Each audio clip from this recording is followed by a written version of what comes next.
Greetings, listeners. It's Chrissy Groenwegen, Director of the Parent Action Network, back for another episode of the Fortitude Podcast.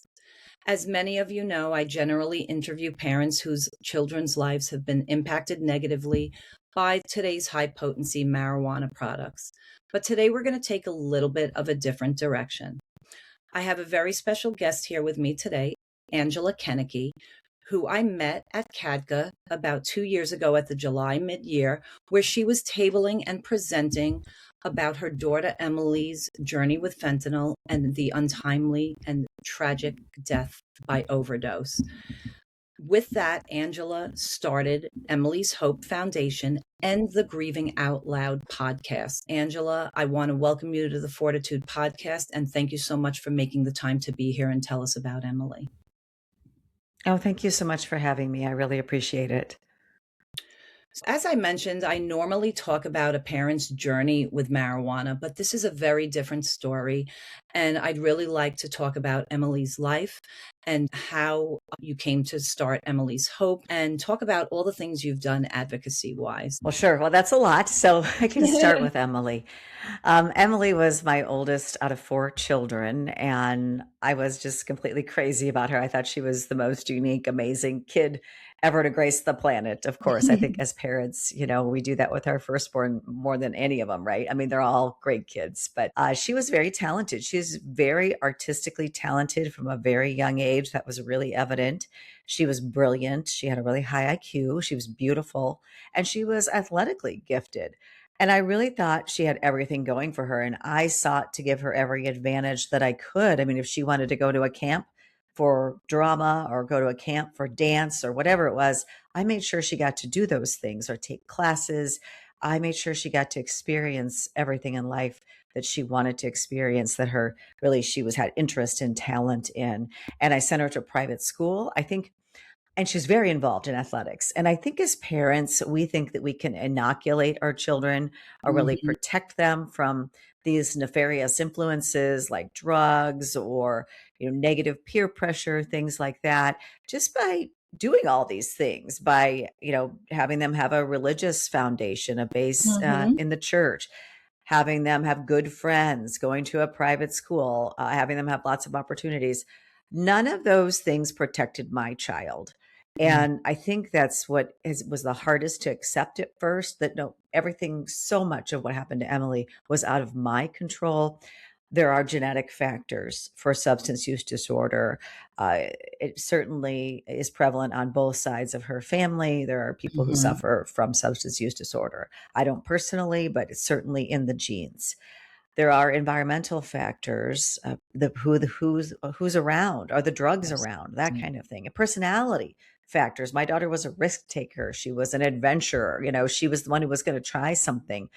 And it was very, very difficult to navigate this. And I always say the issues with Emily long before her death started in high school and with rebellion and with a boyfriend who was dealing marijuana. And marijuana played a really big role in what I believe happened to my child's brain and what set her up to do other substances, eventually dying from fentanyl poisoning. She didn't know there was fentanyl in the drug that she used, but there was. And it was early on in 2018 before everybody was talking about fentanyl, even though I was working as a journalist and doing stories about the opioid crisis and overdoses and things like that. I thought my kid was using marijuana and Xanax. Unfortunately, she had graduated to heroin. And on the day she died, she used heroin laced with fentanyl. But we went through a lot before we got to that point. I started with this amazing kid who was super privileged and involved in so many different things. And she really got derailed. And I always felt like I was trying to stop a freight train. Like I was putting up my hands and saying, this is not good for you. What you're doing is not good for you. And trying every tactic under the sun, everything I was told to do, things maybe I wasn't told to do, shifting positions, trying everything under the sun. And when she died, it was like that freight train ran over me. I couldn't get the train back on the tracks. And it was just such a heartbreaking and devastating thing. Right. And at this point, how old were your other kids? Young. So Emily is the oldest, and her next closest sibling is about 3.5 years younger than her. So when she died, they were in high school, and it was so overwhelming for our entire family. And Mhm. everybody deals with grief, and sibling grief is much different than parental grief. But Right. um, yeah, they witnessed all this happening, and it was very disruptive in our home. And I was very cognizant of that when my kids were little. And I set some tough ground rules for Emily, in part because I couldn't just allow all these things to be happening in my house, right? And to have that set as an example for the other kids. And so that was difficult too. I can't imagine, because again, we all know that addiction is a family disease. So everybody is affected by this. And Hmm. I understand you lost Emily when she was 21. So tell us a little bit about how this progressed. And did she attend college? Was she in college when this happened? How were Hmm. parts of her life going? Well, in a way, she always compartmentalized because she did really well in school. As I said, she was smart. As she had graduated from high school with 9 or 12 college credits, something like that. And she had an art scholarship to our state university, and she did start down that path. However, because of her drug use, and I now understand it a lot more, she Mhm. couldn't maintain that. She ended up dropping out after her first semester and was trying to maintain a job and trying to work and live with the boyfriend who she had met in high school and had introduced her to marijuana, and she'd been smoking marijuana with all these years. And I didn't realize that he also had was using heroin too. I didn't know about any of that. That was all kept secret from me, but obviously I Mhm. knew things were not going well. And in the last year of her life, we really struggled with what to do. When she was a teenager, and she was smoking marijuana and coming home high and things like that, or sneaking out and doing all these things, I really became the bad cop. I went, took her to counselor after counselor, and they told me, you have to crack down on this child. And none of that really worked. Like I started tracking her and following everything she did and just trying to stop this. And it really pushed her further away from me. So after she graduated from high school, she didn't live in my home anymore, partly because she took off her senior year. She was supposed to go to a lock-in for graduation, and she didn't come back for 4 days. And she took off with this boyfriend. And I said, that can't be happening in my house. So she ended up not living with me after that. And also because she knew probably I would like search her things, and I would be, always asking and wondering about what she was doing. And she didn't want that. And so I realized, in order to keep her in my life, like, the punishing never worked. Mm. Grounding, taking away things, threatening, none of that stuff ever worked. And in fact, it just pushed her away from me more. So I always started approaching her from a standpoint of love. I thought, how would I want to be talked to if this were me? If I was using these things, and I kept offering help. I kept offering help, and asking her to get help. And I took her to doctors. That was the thing where the system really failed us, was that she suffered from chronic headaches, and she was picking at her face. And I took her to a dermatologist for this. And the dermatologist never once asked me to leave the room, never once screened her for drug use. I mean, I just think our physicians are so poorly trained in Mhm. substance use and substance use disorder that they don't know. But we were really let down on the system. It wasn't for my lack of trying, because, as I said, I'm a journalist. And so I knew how to research things. I knew how to call the right people. I knew how to do all this. But sadly, the system, it's just so hard to navigate. And there are no easy steps like 1, 2, 3, like you do 1, 2, 3, and then you solve the problem. I mean, that doesn't happen. But after she left my house, I started always approaching her from a standpoint of love, and always welcoming her. I didn't ever enable her. I wouldn't give her money, but I would buy her food, and I would invite her over. And I always said, you always will have a place to stay if you need it. You always will have food if you need it with me. And I would give her gifts of clothing, and I was worried maybe she was selling them or doing something with them, but she never did. I found after her death, everything I given her, she still had. And it was just a really tough thing to navigate as a parent, especially after she left my house at 18. I had very little control over what she was doing. But the marijuana, I mean, I just knew it was bad. And one time she came home, and she was like, really, now I look back on it, it was psychosis. Like, she was just in another world, and I didn't know what was happening. And now I know so much more about the potency of the THC. I know about what it does to the developing brain. I think many parents think, oh, a little marijuana, lots of kids do that, or alcohol even. I mean, these are not good for our kids' brains. Mhm. And I've learned so much. I mean, I knew it. I didn't want her doing those things, but I didn't realize how devastating and how harmful it was. And the Xanax, the pills, I mean, our kids are really comfortable taking pills, Yeah. and those are harmful too. And I think at the time she probably was getting real prescription pills illegally. But now, I mean, we know that they're all fake and most of them contain fentanyl.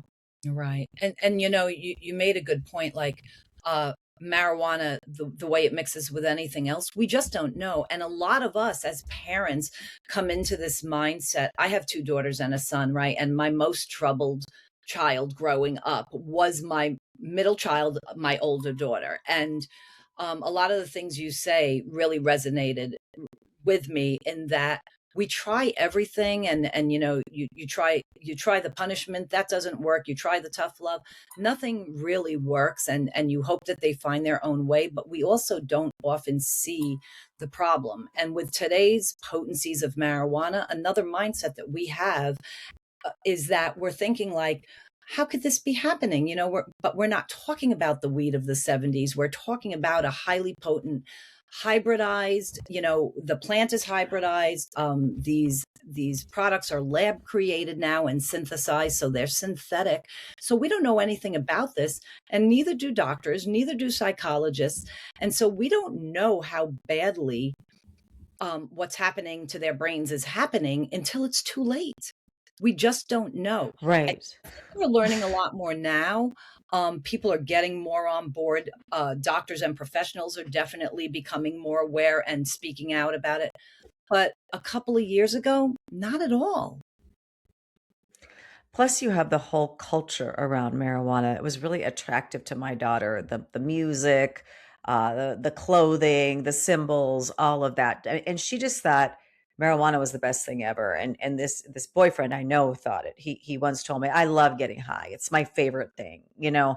And I'm trying to distance her from this boyfriend, trying to get her away from him and his influence. And not that she didn't have some responsibility for herself, because certainly she did, but that whole culture that goes along with it, and the way society says this will solve every problem, this will solve your anxiety, this will solve your depression, this will solve every problem out there. I think it creates more problems for many people, more and more problems. And I don't have like a strong opinion about an adult whose brain is fully developed, a 30-year-old going out and using THC products if they choose to. Now, obviously, cannabis use disorder is a real thing for anybody of any age, Yeah. but it's just like I don't want my kids drinking alcohol either. That's can set kids up for substance use disorder too. And my daughter really had the cards stacked against her, and we were about to hold an intervention because I said, as in the last year of her life, she started losing weight. She started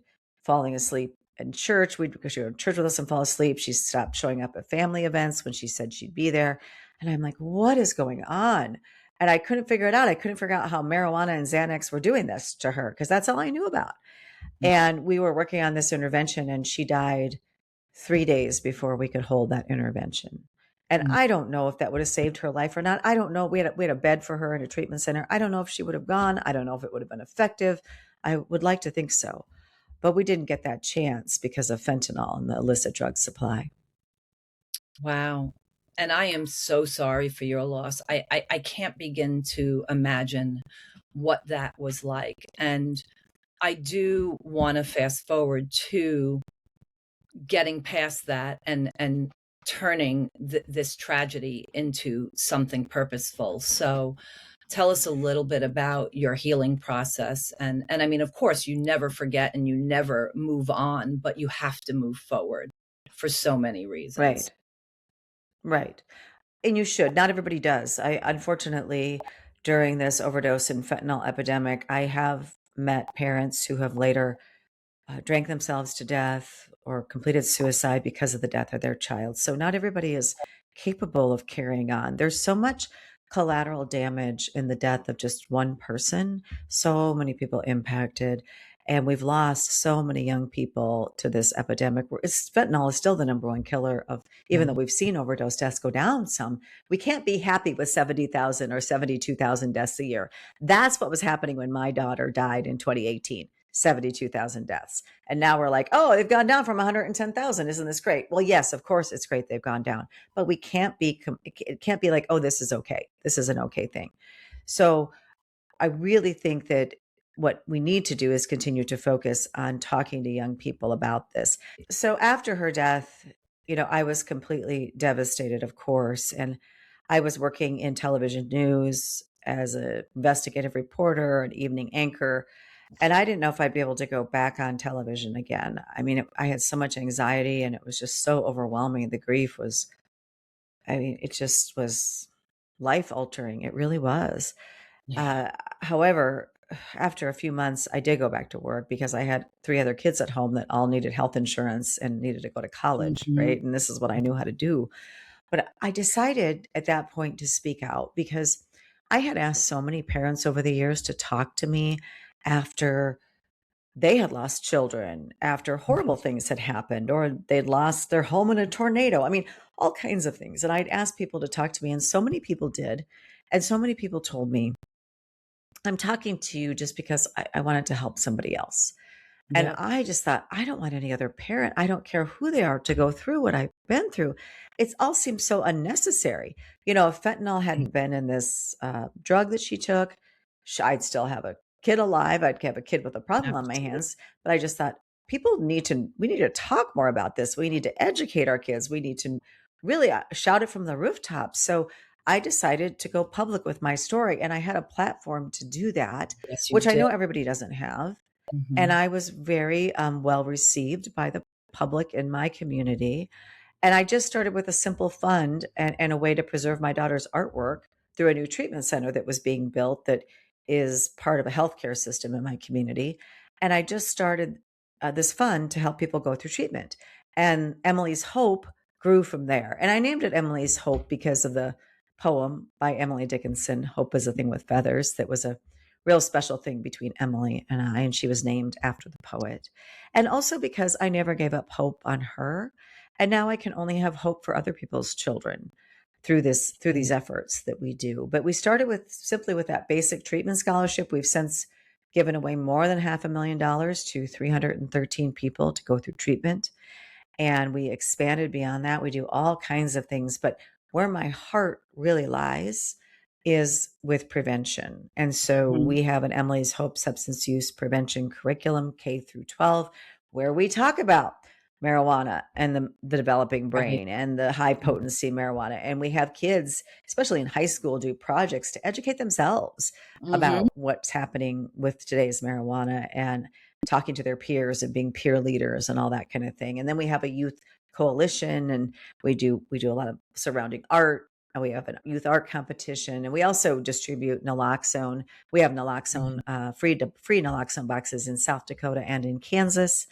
And we just are trying everything we can. Post-overdose response, we do that as well. So everything from getting people into treatment, helping them after they've overdosed and survived, getting naloxone out to the general public, to the prevention efforts of educating our youth and preventing them from ever starting down this road in the first place. Right. And again, you mentioned you're from South Dakota. So it's not a state so many people think about, right? And you're doing all this great work out there, which it's very important to us. So I'm so glad to have an advocate out in South Dakota spreading the message, not only about fentanyl, but about marijuana as well, and talking about that.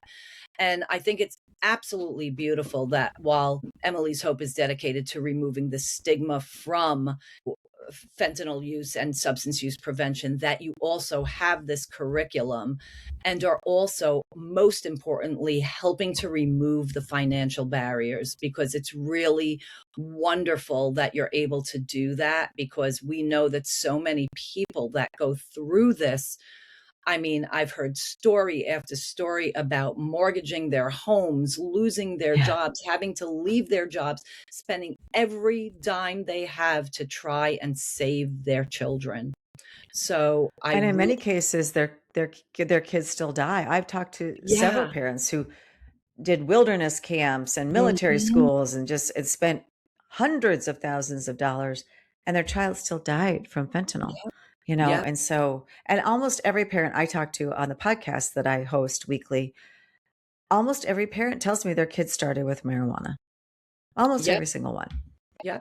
And Emily's story is actually very parallel to Victoria's from Victoria's Mhm. voice. It's Victoria Mhm. Siegel, young person. Her diary is filled with glorification of marijuana. And I know that you and I both work with Victoria's voice, and we're all connected in some way. And it's just very sad, like you said, that like most of these cases, well, we know scientifically that marijuana is, people don't like to hear it, but the gateway to other drug use for our adolescents. We know that. Oh, And for there's sure it lots is. of For sure. them. And I'm tired of that. I'm tired of that argument. Is it a gateway drug or not? I have shared the stage with many people suffering from opioid use disorder across the country because they'll bring Mhm. me in to talk about, the mother's point of view, and then they have someone who's in recovery. Every single one of them told me they started with marijuana. And the Yeah. first or second time they tried marijuana, they found their answer in life. They finally felt normal again, or this is what they've been looking for all their life. And they all started at a young age too. I mean, that's the other caveat that we Yeah. want to point out. It's the starting before the brain is fully developed. And I mean, there are brain researchers that'll tell you that there's a thinning of the frontal cortex. And people Mhm. can't get that back if they're chronic marijuana users at a young age. So a lot of negative impacts, and certainly leads to using other drugs. Makes you more comfortable using a drug and thinking that everything else is okay. Also impacts your judgment. Absolutely. And so while we've talked about Emily's Hope, and it's such a beautiful thing that you've done there, and the curriculum, I do want to talk a little bit more about Grieving Out Loud. I was so honored to be a guest on your podcast, and I'm Yeah. so thankful that you're here with us. But tell us a little bit more about when you started Grieving Out Loud. And again, you have a platform as a journalist. Definitely that was helpful. But your podcast is very popular. I mean, you're in the top 1.5% out of about 3.8 million podcasts globally. So that's So a many big podcasts. deal. Yeah. I mean, and Yeah. I think I like to follow that someday, but that is really phenomenal. So let's talk a little bit about when you started Grieving Out Loud, and some other kind of guests that you've had, and what other subjects you've breached on the show. Well, obviously you were a guest, and thank you for coming on. I really appreciate that, to talk about the work that you do. But I started it in April after my daughter died. So just about 11 months after her death in April of 2019.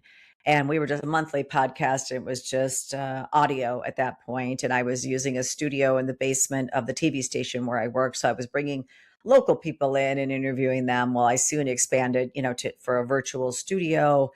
And the reason I started it, it's called Grieving Out Loud, a mother coping with loss and the opioid epidemic, is because I couldn't find anywhere. And I think there are a few other people out there talking about it now, but I couldn't find anywhere where people were talking about a loss like this. And I knew so many people were dealing with it, right? I mean, Mhm. so many people have dealt with this. I wanted people to know that they weren't alone. And so I called it Grieving Out Loud because that's what I felt like I was doing. I was just grieving out loud. I was talking about my grief. I was talking about my loss. I was talking about addiction, substance use disorder. And so we've had so many people on the podcast. We've had people who've lost children just like me, lots and lots of people. I've taken my podcast to different DEA family summits and interviewed people there. Mhm. I've had people, grief experts, people who've written books about grief. I've had addiction experts talk about substance use disorder, different treatments. I've had people in recovery come on, just a lot of different people, and we never have a lack of guests. I mean, Right. it's never hard to find guests. Right. I mean, I'm just so thankful for all that you've done. And do I recall, did you write a book? Yes, but the book actually wasn't about this. I wrote a book before my daughter died. Ironically, it's about a man's journey with addiction. He suffered from alcoholism, or his alcohol use disorder, and was at the lowest point in his life and was able to rebuild back his life. And it's through his faith and things like that. And I was hired to write his biography for him. But the really cool thing about it is that Emily did the watercolor on the cover of that book, and that was in 2017 before her Wow. death. And she was a really gifted artist. And I write a blog, and that's can be found on our website, emily'shope.charity. And I've written that blog since the beginning, since she died. And I've had a lot of parents tell me this really is helpful because I have these feelings too, or I've been through this too. And my idea is to eventually take that blog and make that into a book with some transitions in between each blog that I've written. I'm Awesome. just so busy running the charity right now and doing the podcast that I haven't had time to do that. But it's always in the back of my mind that I should be getting that done. Yeah, yeah. And so are you still working as a journalist, or this is all you do now? I'm not. I made a choice 3 years ago to Mhm. leave after 35 years on Wow. television in all. And I had done that for a long time, and I really enjoyed investigative reporting, and I felt like I could make a difference. But I know in this work that we're doing with Emily's Hope that we truly are making a difference and we're saving lives. And I get to still use my journalism skills on the podcast, and we write daily headlines about what's happening with drugs and cartels and substance use Mhm. disorder and studies and drug busts. And so that can all be found on our website as well. So I'm still using a lot of my skills as a journalist. I'm just in the advocacy work I do and speaking and all of that, but I'm just using it in a different way. Yeah, yeah. And so tell us about any big things coming up, any conferences or any appearances you'll be making that you might want to share with all our parents. Well, I was just at the White House for the unveiling of the drug control policy Oh. strategy that's coming out now. Mhm. So, actually, I've been to the White House under both administrations, the last one twice, and now this one, because I want to work with everybody. I don't think this is a partisan issue. Right. It's everybody's issue, it's everyone's problem, and we all need to work together to solve it. So, I just did that. And coming up in the fall, we're doing some assemblies and things like that to warn kids about the dangers of fentanyl.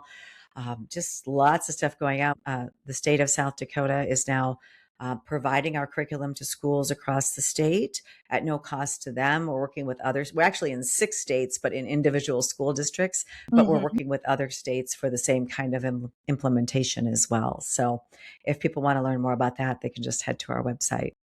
Yes. So how can people learn more about your curriculum, about the Grieving Out Loud podcast, about Emily's Hope, and all you're doing? You want to tell us the best way to reach you?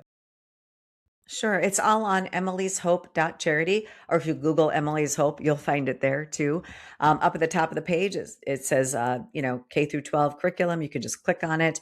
Our podcasts are there. Everything is there. And we also have a memorial website called More Than Just a Number. So if you want to share your loved one's story, I would encourage you to submit it there. And is that on everything or just fentanyl specifically? Just any kind of loss to substance use disorder or, anything like that at all. Yeah. Awesome. Well, Angela, thank you so much for sharing Emily's life with us and Emily's hope and your life and all that you're doing for us. It is so important that you're doing what you're doing, and I am so thankful to have met you, and I'm sure we'll cross paths again in person at some point. But thank you so much for everything you're doing and taking the time to be here.